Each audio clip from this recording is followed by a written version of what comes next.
Blog Talk Radio. So you want your charity to succeed.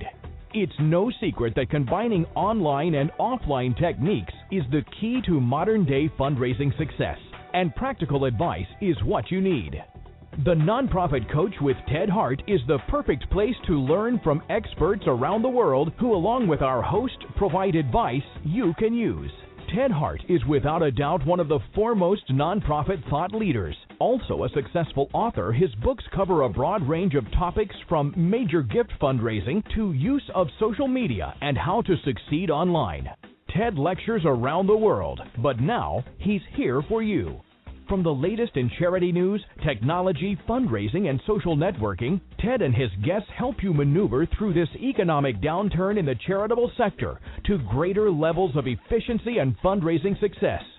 Remember, this is a live call-in show. Become part of the show by adding your voice. Call now at 347-324-3080. After the show, you can find all our podcasts at tedhart.com. Just click on radio links. Don't forget to dial 347-324-3080. Now, welcome the host of the Nonprofit Coach, Ted Hart. And welcome here to the latest edition of the Nonprofit Coach. It's my pleasure to welcome you here to our show. Today is Tuesday, January 17th, and I'm coming to you live from the nation's capital. For those of you who are familiar with the Nonprofit Coach, as you know, you can call in, as the announcer just mentioned, to 347-324-3080.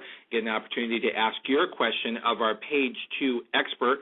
You can also join us over in the chat room, and for those of you who are super shy, you can email me at tedhart@tedhart.com, and we will ask your question for you when we get to our Page 2 expert. But as always here on the Nonprofit Coach, we start off the show with Page 1 News.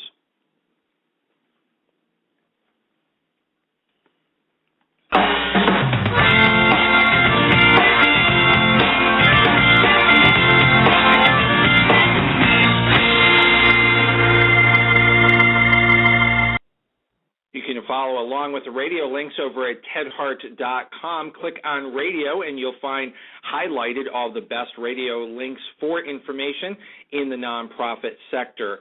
Congratulations to Cecilia Menos, who has been nominated by President Obama to head up one of his top White House jobs. Ms. Menos, who replaces Melody Barnes as the director of the Domestic Policy Council, is an immigration expert who has worked for 20 years at the National Council of La Raza, a Latino advocacy group. So congratulations to one of our very own in the nonprofit sector, becoming one of the top domestic policy advisors in the White House.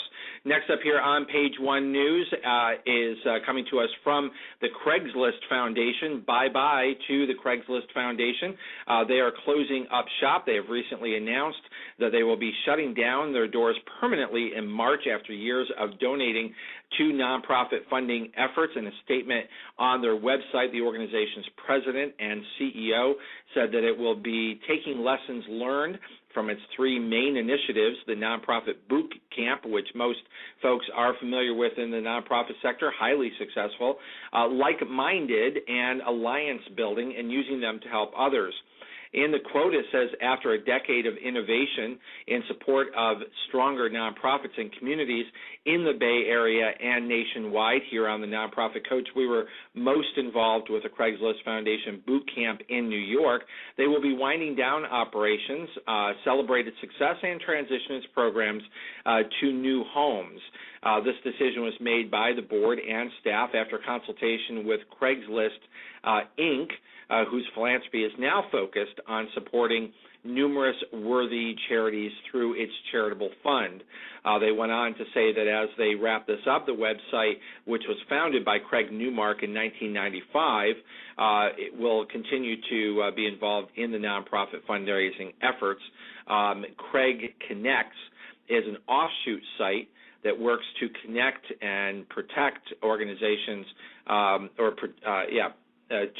to help organizations who are trying to do good stuff, in the words of Craig Newmark. So goodbye to the Craigslist Foundation. Thank you for all of your support, particularly of smaller nonprofits with very limited budgets. Now, one of the things that we try to do here on the Nonprofit Coach is not only to share the news, but give you insights behind the news. One big topic that comes to us from the Chronicle of Philanthropy is a possible alternative to the .org URL. There is a group of folks who are pushing .ngo, supposed to, for a non-governmental organization. As the article says, the use of .org at the end of a website's address has long been accepted as the online shorthand to identify sites that are operated by nonprofit organizations. But now the key organization that manages nonprofit addresses wants charities to adopt the suffix NGO, I'm gathering, because they don't have as much control as they would like over .org.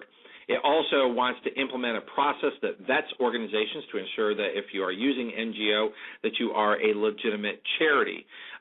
Here with us today is Marnie Webb, who is quoted in this article, and she comes to us from one of our favorite organizations, TechSoup, to help us understand all about .ngo. Hello, welcome today on the Nonprofit Coach, Marnie Webb. Hi, how are you? Marnie, thank you so much for joining us again. Of course, we really love and encourage all of our listeners to become fully aware of all the offerings at TechSoup Global, which is a nonprofit organization that provides technology consulting to other charities. But today, you're one of our tech experts to help us understand and sort out .org or .ngo. Well, I'm not sure that organizations are really going to have to decide between them so much as think about how they will manage a new web address with the .ngo. And I think that there's a lot in preparation for that organizations and people interested in the sector broadly need to think about in terms of what makes for a legitimate NGO. At TechSoup, one of the big things that we do is help identify organizations all over the world. And we do this to help process product donations from technology companies like Microsoft and Cisco and Symantec. But we also do it to help illuminate the nonprofit sector worldwide. And one of the things that we found out in that process, and as most people probably know sort of intuitively, is that what makes an NGO varies from country to country. There are different standards and different ways of identifying organizations. And, of course, there are many, many good efforts that, for whatever reason, don't ever get whatever the stamp of legitimacy is in that country, the legal stamp. So that makes them no less worthwhile. So I think that in thinking about how a more closely vetted .ngo works, one really has to think about, and we as a sector really have to think about, how will we identify? What rules will we use to say you're a legitimate NGO? We don't want to use necessarily the rules of any one country. We don't want to say, well, we're going to use the standards set forth in the United States. That doesn't seem very fair. And and then how will you continue to vet them? Most of us, for example, buy our domain names 3 years at a time. We have pretty automatic renewal. But, of course, an NGO can cease to be operating in that time. So how will you do the continuous vetting? Just because somebody was able to sort of pass the whatever the vetting criteria is to receive a .ngo suffix for their domain does not necessarily mean whenever a viewer is looking at it 6 months, 18 months, 25 months later, that they still are an NGO.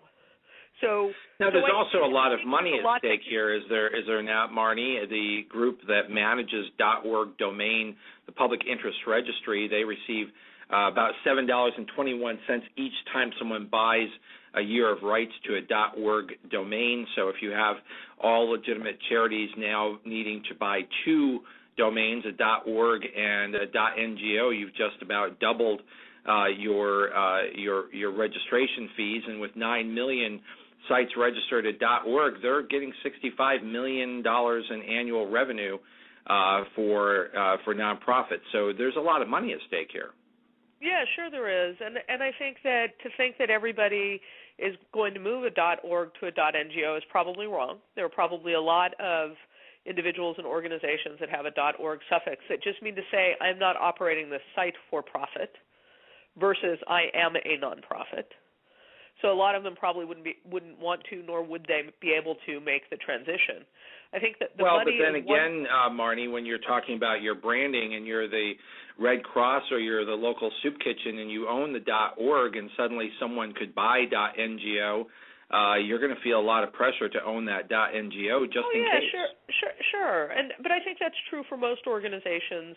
Large organizations already deal with that with other suffixes. That's not right. That's yeah, not a and new a problem. lot of folks do own .com and .org and others. So they may own some country suffixes as well. Right, exactly. Now, so what do you think the timing of this is? This is all in the hands of the Internet Corporation for Assigned Names and Numbers, or ICANN. Where does this roll out, and what do you think is going to happen here? I don't know what I think is going to happen. I think, to me, the bigger issue than the logistics of the money and moving it around, though that's important, is what makes a legitimate NGO. And how do we make sure that it's fairly vetting these organizations? What makes it different from .org? Because if it's not different, then there's no purpose in doing it, right? And so I think really thinking about how this, how this is managed from a vetting perspective is sort of the first thing to think about. And then how that rolls out in terms of money and what individual organizations need to do kind of depends on the answer to that question. Right, and Marnie, that's a bit unclear. There are two groups that are vying for the opportunity to control the .ngo and Public Interest Registry. So ICANN is in the process of possibly having multiple applications to see who's going to manage this, and it sounds like from your perspective what hangs in the balance is maybe the most important question, and that is what standards will be used. That's exactly right. And I think that that's not just who chooses it, but I think it's how it's managed and how the sector is engaged in that over time. And presumably the winning group would be the one to set that standard, right? I'm guessing ICANN is not going to get in the business. I think if they're doing it well, they're setting the standard with a group of stakeholders that are able to bring a genuinely multinational perspective to the question. Right, and do we know that that's the case, or we're hoping that's the case? Well, I don't think we know anything is the case yet because nobody's been selected for it. So, I think that we have to advocate for that to be the case, and I think that whoever owns it, if they want it to truly make a difference, and if you want many of the benefits that would accrue to having a real .ngo suffix that was meaningful, they would pretty much not have much of a choice but to do it. Right, yeah, because exactly. Otherwise, it wouldn't end up being legitimate, and they'd have sort of paid a lot of money and put themselves in a position for something that provided no benefit to them or to the sector as a whole. Right. Well, it seems that in the article that there's a suggestion that the application cost of $185,000 would be some sort of impediment, but I would doubt that is for an organization that's making $65 million. Well, I think it depends. I mean, all organizations, what that means varies from organization to organization, and where that money goes and how it's managed and what their other programs are. So I would hesitate to say that. I think that it's less an impediment to those organizations that maybe have a recurring revenue in that way, which is probably more important than the fact that the total dollar amount is that they get it in small chunks over time, so it's pretty stable, I think it's perhaps an impediment for other organizations being in the conversation. Yeah, exactly. It may just be down to these two. Marnie Webb, thank you so much for helping us sort this out. I do think that something of this magnitude is important for nonprofits to be aware of. Certainly, as you said, there's very little that is known, but a whole lot that needs to be advocated. The article in the Chronicle of Philanthropy seems to indicate that this is at least a 9-month process, and possibly much longer, due to the fact that there are two competing organizations trying to push for this. But making sure that charities know that they have .ngo on their radar screen, we, of course, here at the Nonprofit Coach will do our best to keep people apprised, and we hope that you'll continue to keep us up to date on anything that you may learn regarding .ngo. We will. Thank you, Marnie, from TechSoup Global, one of the top technology experts in the nonprofit sector. Thank you for joining us today on the Nonprofit Coach. Thank you very much. Have a good day. You too. And back here on Page One News, of course, the article on the alternative to .org and say hello to .ngo is available over in the radio links today. Check that out today in the radio links. Next up comes to us is a report that 89% of nonprofits in this new survey are on Facebook. Well, I don't think that that would be quite an accurate quote, because I doubt that of all charities, but certainly those that are in the survey that is being mentioned in the article today.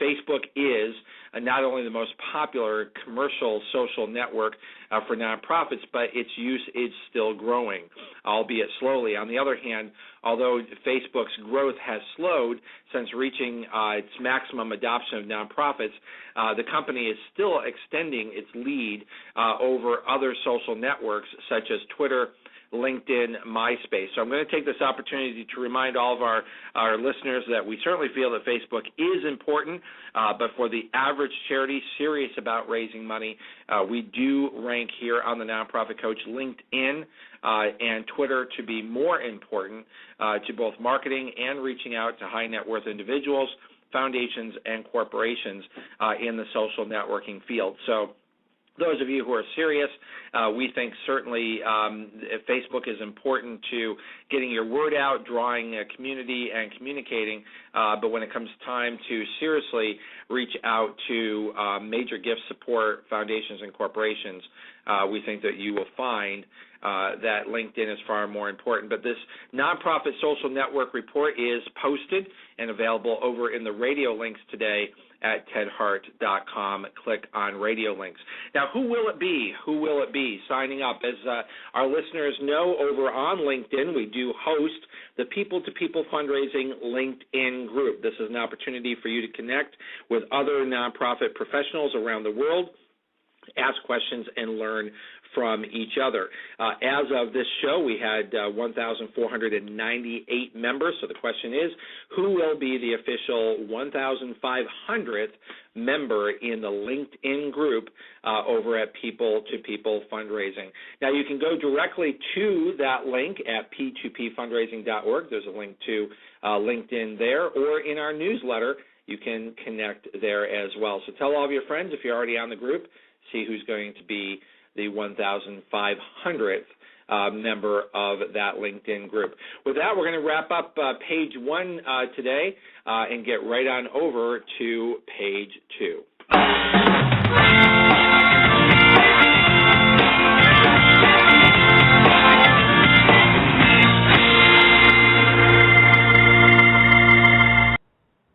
And you know what? We're not going to go right to Page Two because I made a mistake, and the mistake is actually a fortunate one for you, because today we actually welcome a new sponsor to the Nonprofit Coach. And whenever we have a new sponsor, we always want to make sure that we have the opportunity to talk to one of their principals as part of Page One News. So just a little extension here of Page One News for a moment is to welcome Dodd Caldwell here to the Nonprofit Coach. He is with our new sponsor, Bell Strike. We're going to have an advertisement posted later to give you even more information, but I'm always curious and like to take the opportunity to say hello and say thank you to our new sponsor. Welcome here to the Nonprofit Coach, and forgive me for my oversight, Dodd Caldwell. Thanks, Ted. Thanks for having me on. Yeah, so Dodd, again, apologies for rushing off to Page Two. We've got such a big Page Two topic today that allowed my mind to go there. But that does not mean that the significance of your new service is not one that my listeners should be aware of. So tell us briefly, what is Bell Strike and why is it different? Yeah, absolutely. So Bell Strike is an online service that we developed and launched right around the start of September. It's geared, entirely to nonprofits, specifically smaller nonprofits. And really what we let them do is come on and set up an attractive online donation website in about 1 to 2 minutes. So we wire up all the online donation stuff. We have a blog on there. It's really a full-featured website, and we make a lot of the design decisions for them. There is some customization that can be done. But the main goal here is there's a ton of nonprofits out there that are small, that are filing 990Ns that have under $50,000 in revenue. They don't have the money to hire a web designer or web developer, or they don't have the know-how, or they have volunteers that have said they do it and flake out. And this is just a really easy way for them to get online, a non-tech savvy person, and have a great-looking web presence. So our revenue model is structured such that a smaller nonprofit can really succeed. So we actually don't charge any sign-up fees, and we don't have any monthly charges. What we do is we charge 6% on online donations, and we cap that every month at $80 a month. So a nonprofit, basically it's kind of win-win pricing. A nonprofit knows that they're never going to pay more than $80 if they do grow, or they have 1 month where they have a big fundraising project and raise a ton of money. They aren't paying a ton for those donations. So that's kind of how we're set up. We use WePay, which is kind of a PayPal competitor that they actually handle all the online donations. So everything goes directly to your WePay account, and you can then have that transferred out to either by check, have a physical check sent to you, or have that deposited into your bank account through an ACH transfer. Well, I really appreciate the service that you're providing as I travel around the world, and certainly here in the United States. There are so many small nonprofits that, if they have a website, it's probably not very good. Was maybe developed by somebody's nephew 5 years ago because he was the only one that knew how to build a website. And the updated capacity of websites is so important for nonprofits to be able to market themselves and be able to get their word out. Now, we are going to have more information a little bit later on in the show today, but since it's a big announcement for you, I do want to give you the opportunity to tell my listeners today yourself about the big $5,000 grant contest that you have going on, because that's some nice money in somebody's pocket. Yeah, absolutely. So we actually just launched this January 1st, and it'll be running through the first quarter.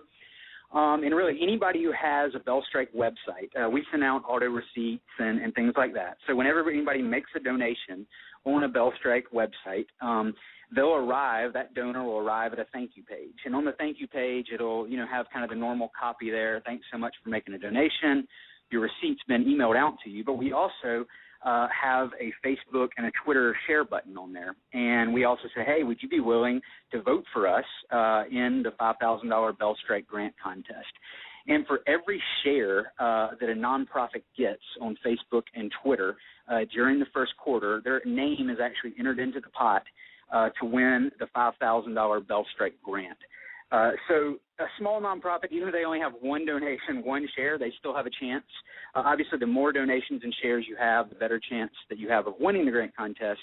So, it does give an opportunity. It's not like a popularity contest per se, like some of the larger grant contests. But really what it does more than that, and the reason why we designed it this way, is to really encourage donors to share their gifts online, because that whenever they make that share, we fill it in with a link back to the nonprofit's website, and, just kind of to spread, the goal is just to spread the word, and for a lot of these smaller nonprofits who are really community-based nonprofits, to spread the word about that nonprofit within their communities. Well, we certainly appreciate your interest in smaller nonprofits and making sure that they have the up-to-date capacity to compete with larger charities. So thank you, Dodd Caldwell, for coming on the show today, and thank you to BellStrike for becoming our newest sponsor of the Nonprofit Coach. You have a great day. All right, thanks so much, Ted. Bye. Great. Now, officially, we are on to page 2, and it is my pleasure, since it is such a very important day. This is the National Official Public Release of the Atlas of Giving 2011 Annual Giving Data Report, and what I'm very curious about is the 2012 forecast of giving. Today, here on the Nonprofit Coach, it's my pleasure to welcome Rob Mitchell, who has invested 29 years in his career to the nonprofit world as a fundraising practitioner, nonprofit executive, consultant, and now leading two businesses that provide products and services to charities and churches. Mr. Mitchell is currently CEO of Atlas of Giving in Philanthromax, has proven techniques from American business to create more financial fuel and greater efficiencies for the nonprofit sector. Atlas of Giving is pioneering a major innovation for nonprofits. It measures, analyzes, and forecasts U.S. giving monthly by sector, by source, and by state. In his latest nonprofit staff position, Rob directed fundraising strategy and activities of America's largest health charity, the American Cancer Society. Welcome here to the Nonprofit Coach, Rob Mitchell. Ted, good to be with you. Hey, Rob, thank you so much for joining us today. I want to really get right into this and start off by thanking you for being here, but tell us, what is the Atlas of Giving for those of us, those that are listening today who may not be as familiar with the Atlas of Giving? Sure. Well, the Atlas of Giving is a new technology that allows us, as you said, to measure and forecast charitable giving in the U.S., and we do that each month by sector, so health, education, religion. There are 8 sectors that we track. 4 sources: individuals, foundations, corporations, and bequest, and also by state, and it's all 50 states plus D.C. So this has never been available before. It is a new technology, and I can tell you as a longtime fundraising practitioner and manager that I wished I'd had this when I was a practitioner. It's a real innovation, and it's going to be very exciting to see how today's practitioners use this information to make their organizations more efficient and more effective in their fundraising efforts. And Rob, this is exciting because one of the things that I think does distinguish professionals from those who are maybe novice in our sector is the need to make decisions and to run our charities on data, and to make sure that we are constantly aware of what's happening in the marketplace. Now, I think one of the big questions that folks are going to have, so let's just get it right out there, because we are big fans on this show of the Giving USA report. It is an important report and sort of is an important bellwether for what's happening in the nonprofit sector. But there are some big differences. Doesn't mean that the Giving USA report isn't still an important aspect of data in our sector. However, the Atlas of Giving is dramatically different in that it offers ongoing updates and information, whereas Giving USA does not. So I know there's some other differences, but can you speak to the importance of having ongoing data? Sure. Well, let me first say that what your listeners may be interested in is how we developed the technology in the first place. And if I could, I'd like to tell you a story that actually germinated back in 2001, the idea for the Atlas of Giving. I had just in June of 2001 been named the first Chief Development Officer of the American Cancer Society.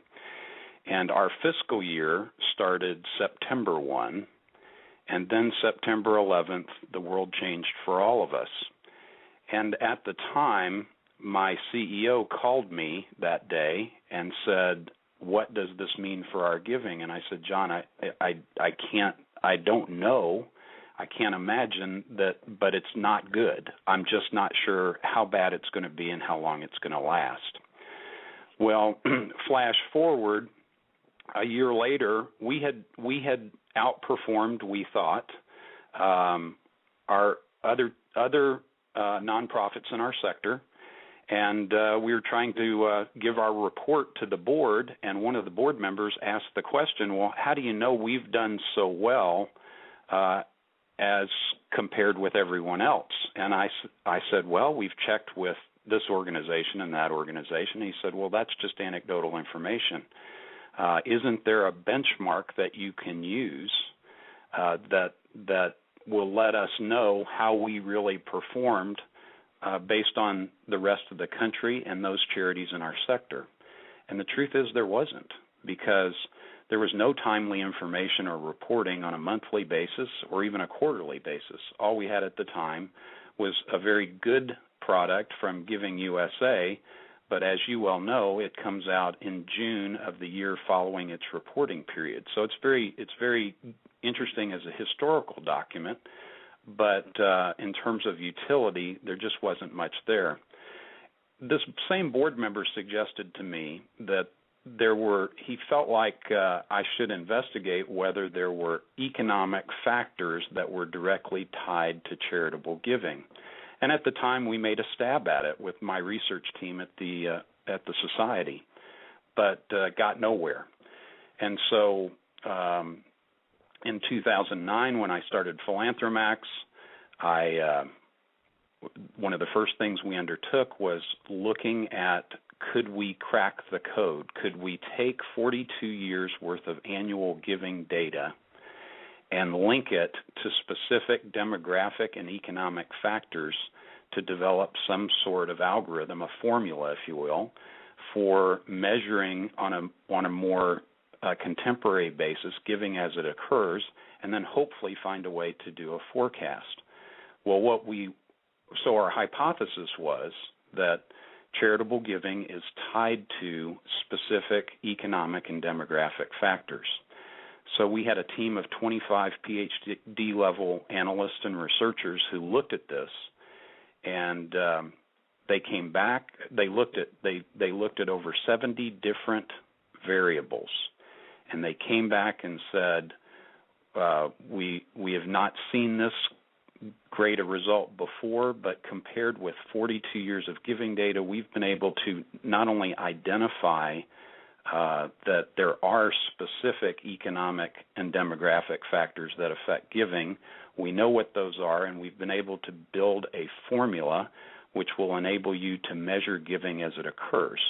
And so that was really the key to sort of your breakthrough on not only being able to look at the data, but also making it relevant for managers, is creating this algorithm that was not just based on survey.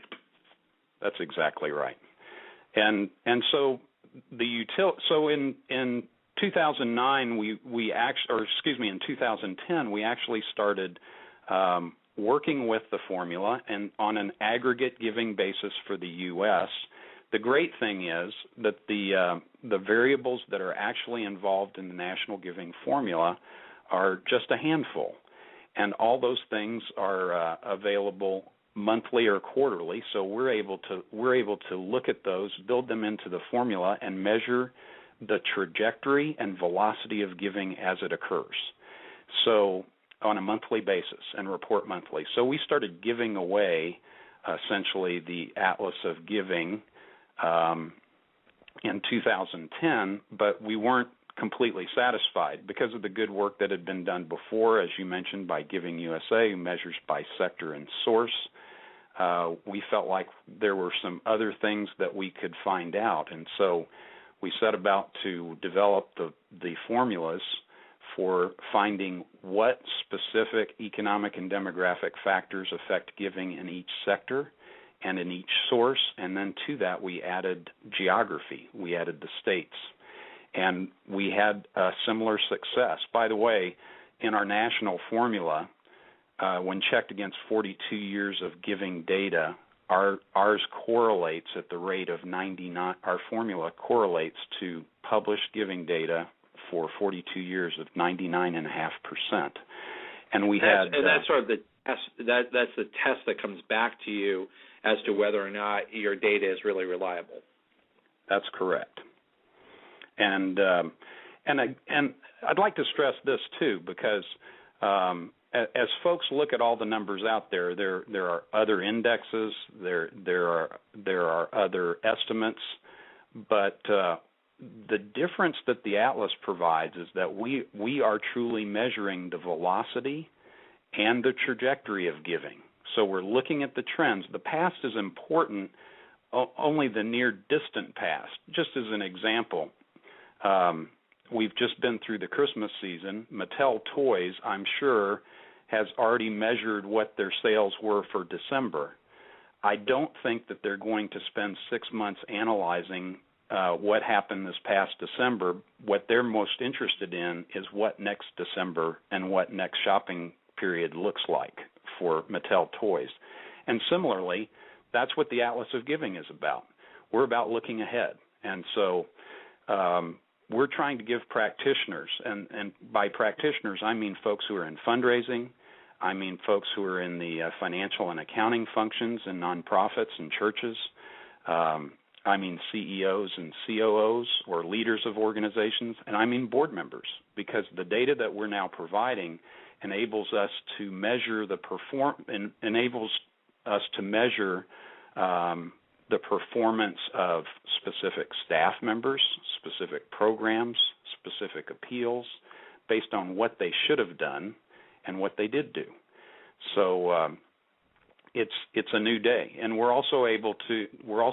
have the technology now and the forecast that enables us to build budgets rather than sticking a wet finger in the air at the beginning of the fiscal year and guessing what charitable giving is going to be for the organization. We now have a forecast. And just to flash back to 2001 for a moment, things were rocking along pretty good for most organizations in 2001 before September 11th happened. And then the world changed. The giving world changed. The great thing about our forecast and our updating of it monthly is that when events happen, disasters, both natural and man-made, tax policy changes, a change in government, any sort of major events like that, you're looking at a renewed forecast each month, and so you're able to set a tighter, better budget at the beginning of your year, and then as changes occur, you're able to make adjustments as they happen based on the information that the Atlas of Giving provides. And that's because you provide data not only on the macro level, but also on the sector level.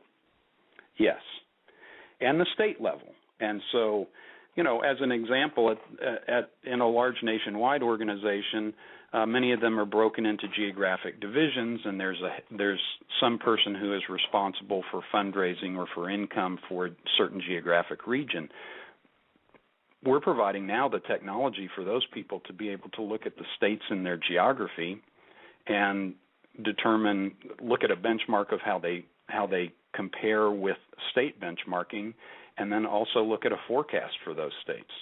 And the outcome this past year on the state level was very different. The outcome on the sector level was very different. So, and by the way, there are different economic factors, Ted, that affect giving for education as opposed to giving for health or the arts.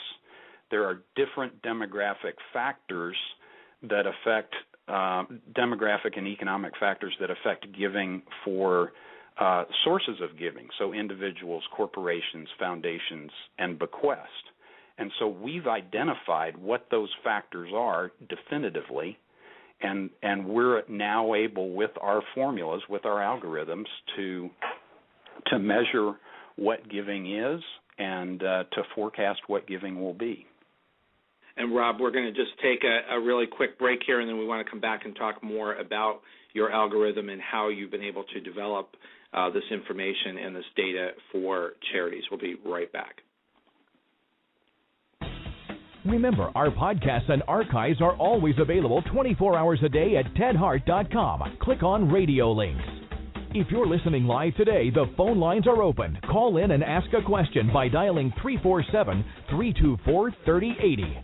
Now, back to the Nonprofit Coach with Ted Hart. And as we did on Page One News today, we welcomed Bob Caldwell from Bellstrike. And the question is, how many of nonprofit organizations have run into this situation? You need a great-looking, easily updatable website that accepts online donations. Here's the catch. You don't have the time or the know-how to do it yourself. or you don't feel that you have the money to hire a professional or even to find a volunteer that says that they're able to do it without eventually flaking out or possibly leaving your organization, well, there's a new service that can help, and it's Bellstrike.com. Bellstrike lets nonprofits set up attractive, donation-enabled websites in about 1 to 2 minutes.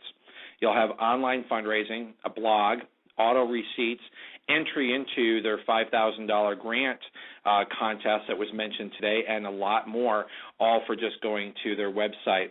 So if you need a new website, you need a well-designed, specifically for nonprofit organizations website, check out Bellstrike. That's Bell, like the bell, strike, STRIKE.com. Check out Bellstrike.com. We appreciate all of their support here for the Nonprofit Coach. Now we're going to head right back over to page 2.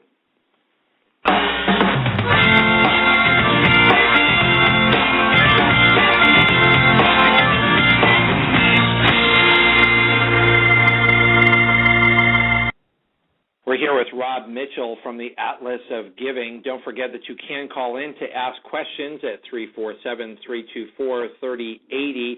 You can join us over in the chat room. I see some folks over in the chat room, and you can email us at tedhart@tedhart.com. Now, Rob, jumping a little bit ahead here, we've got Kathleen emailing in who wants, I think she's a little bit eager here. She's wondering, what is the forecast? So the forecast for 2012 is that charitable giving will grow 3.9% for a total of almost $360 billion. Now that's a lot of money, and of course, Giving USA has been tracking this $300 billion plus range for giving. So you're saying that fundraising is going to grow in 2012, but at the pace of 3.9%. Now, how does that compare to what happened between 2010 and 2011? That rate of growth. Well, I think this is probably the bigger story. The bigger story is that 2011 was a resurgent year in giving in the United States on aggregate.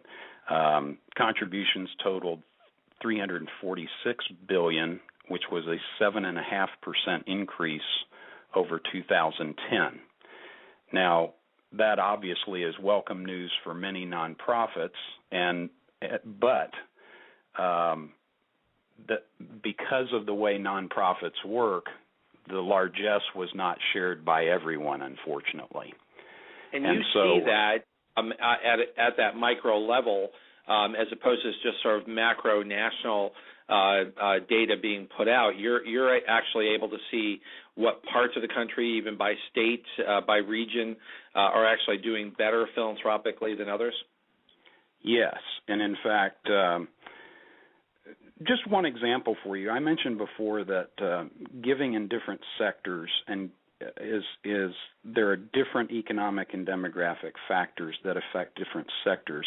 There are also different economic and demographic factors that affect giving, that are tied to giving by individuals, corporations, foundations, and bequest, and also by state. Well, here's the thing. There were a lot of good signs in the economy. The stock market had a great ride, especially through July.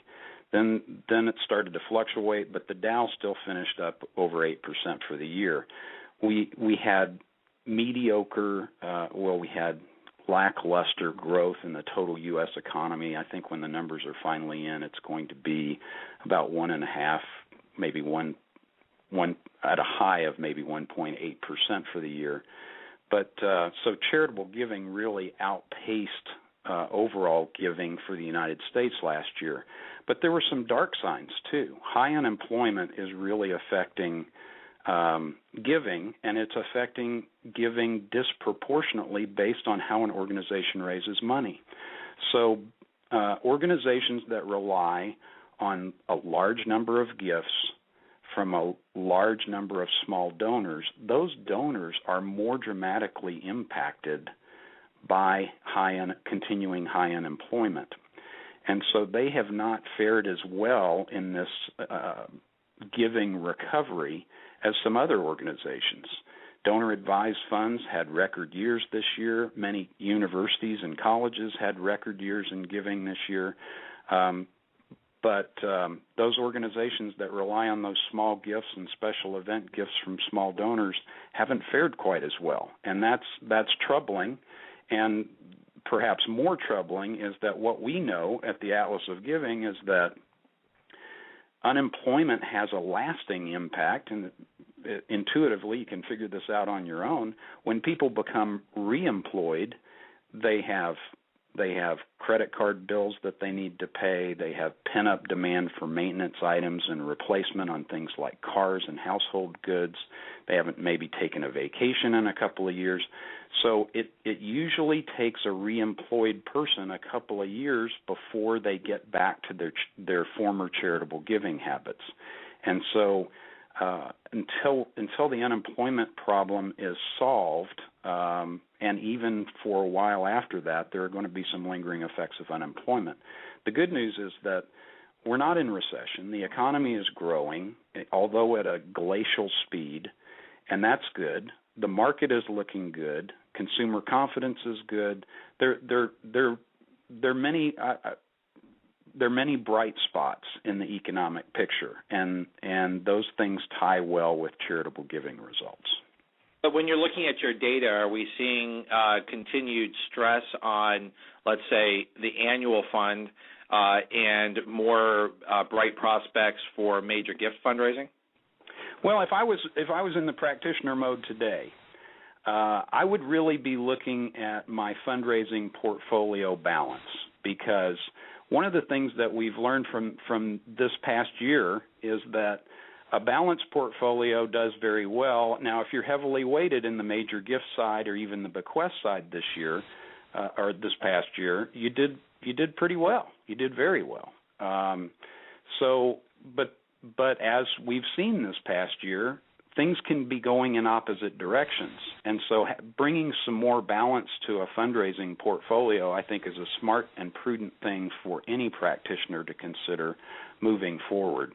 Because if you're reliant specifically on major gifts and campaign kinds of contributions, gifts that people usually give out of assets rather than income, while it worked well in 2011, there could come a time when things don't look so good for that group. And so having a broader base of support, I think, is important. That would be my opinion as a practitioner. I see one of the things we see in the forecast for the year, by the way, is that giving to churches and religion is not going to grow nearly as fast is not projected to grow nearly as fast as overall giving. In fact, it's less than half. And one of the things in considering this I've thought about is that I think there's some room for churches and religious ministries to look into the good work that's been done in fundraising by secular nonprofits and incorporate some of those techniques into how they raise money. So that sector you think needs to diversify more. What about the secular groups? What's likely to be in the forecast for them? Well, it's a mixed bag. Education is projected to be the leading sector right now for 2012. Education and the environmental organizations should be up significantly. Our lagging sector is religion. So there's some good sectors. There are, if you look at the sources of gifts, the forecast shows that individual giving should be up over 6%, 6.3%. Foundation grants are currently showing to be the weakest source for 2012 at 2.2%. And do you find that's because of investments possibly being down and the corpus of some foundation assets have not rebounded, or is that just a conservative approach on the part of foundation trustees? Well, it all links, Ted, to those factors that drive the giving in those sectors and sources. So One of the things I'm very excited about, I wish I had an answer to every question, but this technology is so new that I think we're going to learn a lot as we go along, and as some academicians in the nonprofit space get to work and do some research on this new data that we now have, because I think we're going to learn a lot. We're going to learn a lot about how different events in the economy affect different things.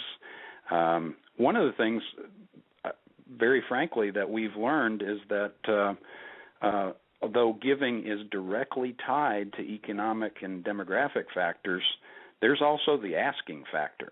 And the more you ask, overall, the more you get. And so a lot of organizations really stepped up their solicitation programs in 2011, and it paid off. So having a professional approach, which of course having data like yours to back up, not just a gut approach to fundraising, but actually putting your assets where they're going to do the most good, continues to pay off for charities who have the foresight to do that. Absolutely, and if you look at, as I look at the national forecast, and by the way, our national forecast isn't just 3.9% for 12 months. We actually have the change per month. And as I look at the current forecast, if you're considering a mailing that you use, a large mailing, just as an example, or a special event to take place in October, if you look at as I look at the forecast, I'm thinking that it makes a lot of sense, if you can, to move that solicitation up to September, because September giving is forecast currently to grow at 7.1%, October giving 3.3%. So all things being equal, if you're able to move your mailing or your event up a few weeks, you should do better. Is that the second most profitable time to raise money at year end, still being the largest? But what other times of the year? Is it that September time frame? You know, it absolutely depends on the economy. And one thing I'll say about year-end giving that I've come to believe as a part of working on the Atlas now these last couple of years is that year-end giving, in a sense, has become a self-fulfilling prophecy. It isn't, though there is some sentiment on the part of donors to give at the end of the year. We all know from all the studies that have been done that tax motivation for giving is far down the list in terms of what motivates people to give. And such a small percentage of Americans actually itemize deductions and their charitable deductions. So that's not the big thing driving it. What's happened is organizations are doing most of their asking in the last quarter of the year. And that has had an amazing impact, and the fact that the press pumps it up with all sorts of year-end giving stories just perpetuates it. One of the things I'd like to see is an organization taking a look at a forecast and deciding that instead of investing their resources for solicitation at a time when there is the most competition, to perhaps delaying it into the next year, and at a time or at a month that is forecast to do quite well, and I think they will. But those sorts of results are going to be fun to watch over time. But I think the year-end giving phenomenon, while there is some donor sentiment to make gifts at the end of the year, people are buying holiday gifts for family and friends. It has become traditional, no question about that. But most of the asking most organizations are really doing a lot of solicitation at year end, and that drives a lot of the year-end giving phenomenon. Now, Rob, looking at 2012, we have major political races in the United States. Some are predicting that the presidential race alone could cost $3 billion this year. What kind of drag does that put on philanthropic giving when people are donating so much to their favorite political candidate? Well, if you think of the forecast of $360 billion, Ted, for 2012, and then you think about as much as $5 or $6 billion being given for political campaigns, and consider this too, much of that money has already been given in 2011, so it's not all going to be given in 2012.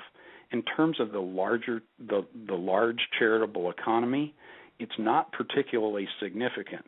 However, if you think about political giving, again, there are certain types of organizations with certain profiles of donors that are going to feel the competition from political fundraising more than are others.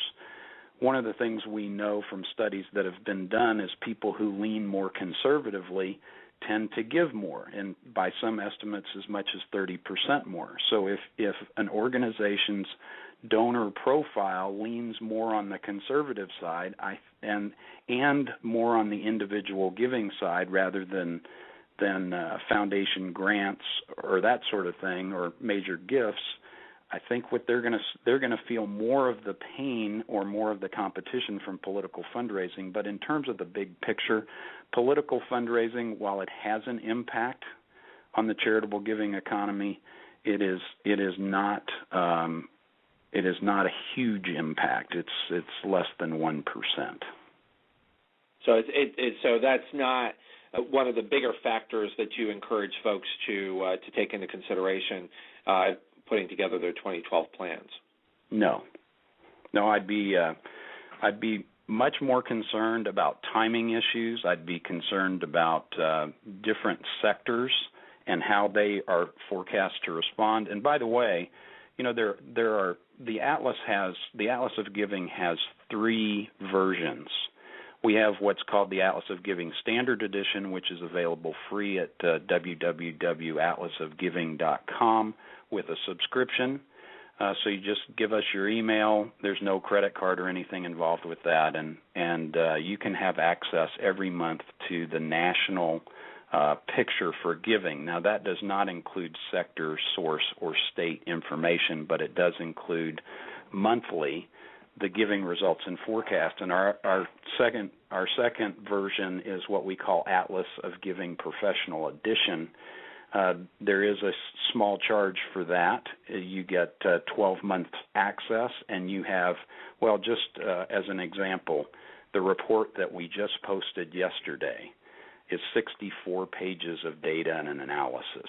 So we're monitoring giving as it occurs and the events as they unfold that affect charitable giving, and we're reporting on those so you as a practitioner can make some decisions. And then the third version of the Atlas is we have the ability now, using the technology that we've developed, to develop specific benchmarking and forecasting tools for individual nonprofits.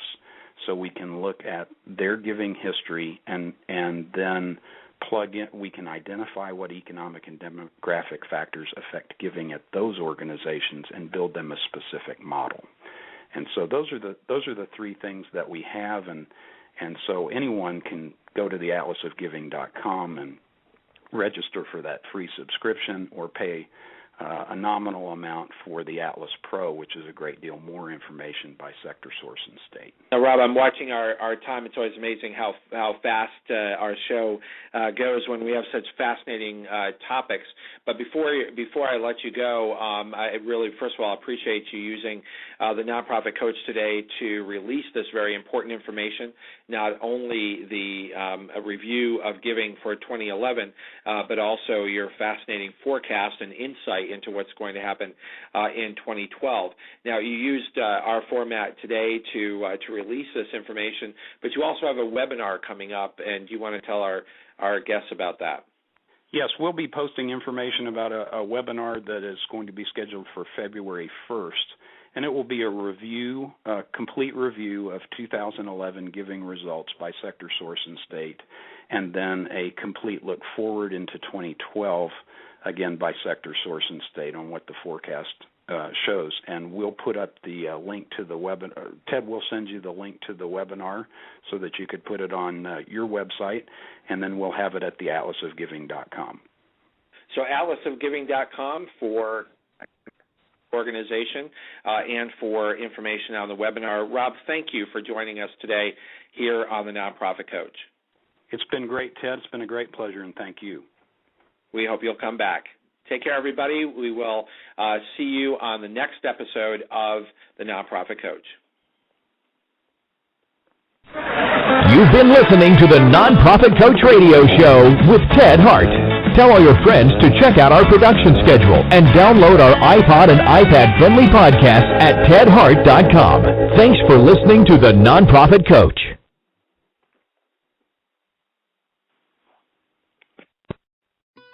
Listen, everyone makes messes. It's just a part of life. And the bigger you live, the bigger the mess, if you know what I mean. That's why you need Fabuloso. With twice the active cleaning ingredients, it just completely takes the drama out of any mess. It smells great while you clean. The only way to describe it is the scent of passion. And once you're done cleaning, it lasts so long. You know, if you make a mess, you can get your home dramatically clean with Fabuloso. No worries. It is Ryan Seacrest here. Everybody needs some variety in life. That's what I love about Chumba Casino. They know how to keep things fresh and exciting. All their games are free to play, like spin slots, bingo, and solitaire. You can claim free daily login bonuses, too. And they release new games every week. So spice things up with ChumbaCasino.com now for your chance to redeem some serious prizes. Sponsored by Chumba Casino. No purchase necessary. VGW Group. Void where prohibited by law. 18 plus terms and conditions apply.